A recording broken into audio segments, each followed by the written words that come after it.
All right, dearly beloved. I am very excited about life these days.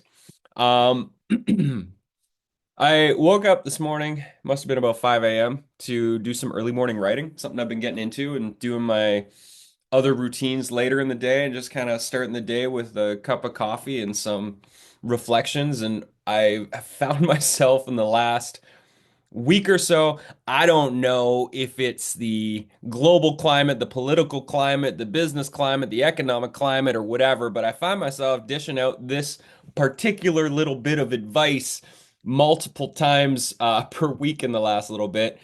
And I just want to reiterate it here because obviously, if we're entrepreneurs, we're going to be navigating uncertainty, confusion, stress multiple times a week, more than likely. And this has become one of the golden rules that I have shared with my son, and now I'll share with you. And it is don't panic. That's my new rule number one. Don't panic. Because if you're building your dream life, if you're building your business, it is kind of like climbing a mountain. This is your Mount Everest. And as I've shared before, it's exhilarating, it's wild, and yes, it's terrifying sometimes. There's definitely been moments in the last several years of building Magic Kids where I am waking up in the middle of the night trying to figure out what the next step is because I am climbing through the fog. And the worst thing you can do when you're 20,000 feet up and there's a storm rolling in is panic. Panic disconnects us from our inner knowing. It clouds judgment. It makes us reactive instead of wise, and it leads us to rush decisions, unnecessary mistakes, and spiraling thoughts. And so, if you're in the thick of it right now, if you screwed up your tech, don't panic. If you're out of money, don't panic. If you're unsure of your next steps, don't panic. If your launch is not going how you wanted it to, don't panic. Don't ever panic. Your goals, your financial freedom, your creative fulfillment, your meaningful impact that you're trying to make, those are the Everest that you're climbing. And I think we all know that if we were climbing Mount Everest today, we definitely would not do it alone. We would have a crew. And I see so many people trying to do this whole business growth thing without a crew. They're trying to free solo it when it's unnecessary to struggle in our own isolation silos. You're not meant to do it alone. None of us are. You need people to see your brilliance when you forget it. We need people to spot our blind spots and guide us through the foggy decision-making patches that we're going to cross as we're going up the mountain. And we need to surround ourselves with people who know how to build things and who can be there alongside us to spot things that we just don't see or who can tell us things that we just don't know we need to know. I know for a lot of you, the Magic Mind is your crew that you're climbing with. This is the village that we're creating. And I know for myself, I've dipped in and out of having a crew over the years. And I was really grateful that I did have a crew earlier this year because at the start of 2025, I hit an unexpected wall with Magic Kids. You know, we'd spent 3.5 years pouring everything into building what we have. It began as this inspired homeschooling project with my son that blossomed into a full-blown children's audio entertainment company and publishing company in just a few short years. I did not know what I was getting myself into. I'd never had a publishing company, never published a book before, never built an app before. But all those things happened in 3 years.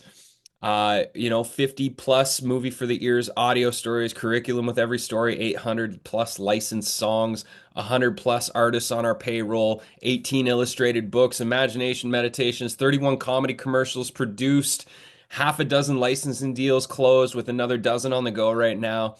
I grew my team from 3 to 14 in less than a year. Distribution, markets, trade shows, business plan writing, investor meetings, pitches, and sealing the deal on a couple $100,000 of investment capital. And so many moving pieces and unknowns that just every single week was just dealing with unknowns that I'd never seen before. It's kind of like you're climbing a giant mountain for the first time. There's all these new territories and markers that you just don't know are there because you'd never done it. The journey's been ridiculously magical. It's also been ridiculously intense and way more expensive than I would have imagined. It took a lot longer to build the app, and we didn't even start out with the vision of building the app. The app came after year one when the cost of publishing a book doubled for us, and we needed to pivot our business model. We'd done 18 books and audio stories in year one. We invested probably $125,000 into that part of the business, and the cost of printing doubled, and we had to quickly pivot what we were doing because it was looking like things were not going to work out well for us. So we're having a meeting the one day. There's six or seven from my core team at my whiteboard wall here where I'm sitting, and Soren's over behind us, and we're figuring out how do we save the company. And all of a sudden, Soren walks over, and he's got his little whiteboard in his hand. He's like, "Listen up, everybody. What we need is a button." And we all just kind of turn and look, and jaw dropped. And we're like, "What do you mean a button?" He's like, "Kids need to be able to just push a button and a story pops up and starts playing." I'm like, "Oh, like an app." He's like, "Yeah, we need an app." And then that's his mic drop moment. He walks back to his little desk and starts drawing again. And we're all just jaw dropped. We erased all of our ideas from the last 2 hours of brainstorming, and we started mapping out the app. And I got to work. I raised some immediate funds to pay for the app up front, as well as to hire the Harmon brothers to make a bunch of comedy videos. And away we went. Now, everything took longer. The app took longer. It took way longer to see conversions happening. It cost way more than we'd imagined to do all the things that we set out to do. And I was grateful that Magic Media was able to carry the weight of that vision for the last couple of years through the business we were doing and just keep reinvesting every dollar I made into Magic Kids. And for a while, that was just fine and dandy. But earlier this year, it just kind of hit me in my bones that it was like, something needs to change. This isn't a sustainable path. And I didn't panic, but I definitely prayed really hard and started asking questions to find the best path forward to get up to the top of the mountain, which for me, the top of the mountain with Magic Kids is, let's turn Magic Kids into a household name. Let's get it in front of millions of families because millions of families need this kind of audio entertainment. And the questions I was asking were around, do I find a business partner? Do I sell? Do I raise capital? And these thoughts were spiraling in my head for weeks. And so I finally just called up five different people who have all built and sold companies that were in my phone. Some of them were friends, some of them were acquaintances. And I just asked if I could have a conversation. In those conversations, I shared everything, the challenges, the options, the vision of what I want, what we've built, the assets that we've accumulated over the years. And every one of them said something very, very similar. And basically, it was, "Bradley, you're doing too much. You're wearing too many hats. You have Chi-Ball. You have Magic Media. You're doing projects in Magic Media. You're running a community. You got Magic Kids. Like, you're doing all of these different things. You're running a writer's room. You're creatively directing. You're writing comedy videos. You're trying to do marketing and licensing and scaling." And they were right. Uh, and after several conversations, the answer became really clear. And it was time to sell a significant piece of what we built at Magic Kids. And the epiphany is I thought selling and finding a partner was a failure before I really sat with it. But as of really let it sink in, it's actually not a failure because what Magic Kids needs is a bigger stage and a bigger home and a partner who can help it scale far beyond what I've been able to do alone with my team. And the truth is, what I've learned over the last few years is I am not meant to be a tech tycoon billionaire CEO like my 20-year-old self thought was a good idea. Because I personally love my freedom and creativity too much. I've come to learn that I'm a fire starter and a creative director. I love building the thing and collaborating with amazing artists. And I'm happy to let someone else do the scaling part and lose sleep over the metrics of how many users do we have? How many more users do we need? And I didn't know this before starting Magic Kids, but I definitely know this now. It's become very, very clear to me of where my skills are and where I'm calling in support to complement my skills. And even when Magic Kids sells, I know I'm going to keep writing stories. In fact, I'll probably write way more stories because I'll have a lot more time and money in my bank account, and I'll have so much more freedom to make the types of choices that I think we all want to make in our life and in our businesses. And I'll also be continuing to earn royalties forever on everything I've created, which is a pretty amazing thing. And what's even more amazing for me that I'm excited about is that I won't have to carry everything by myself anymore. And that is the power of partnerships that I stress so much in this community is we don't have to carry the load ourselves. That's why we have mountain guides. That's why we have a crew, is we need that crew. Whether the crew is a group of friends, whether the crew is the magic mind or a mastermind that you belong to, whether the crew is your team, whether the crew is you finding the right business partner that complements your skill sets and you grow the thing that you're doing together, we all need a crew.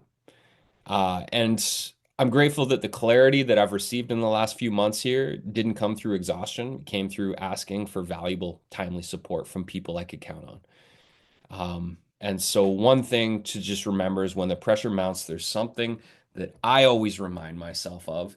And I actually had this conversation just yesterday while out on a walk, and that is you are not your business. If your business changes, even if your business dies, you are still here. You will still be breathing. Your worth is not tied to your bottom line. This is important to remember, especially when it feels like one decision could sink your business or your life, because it won't.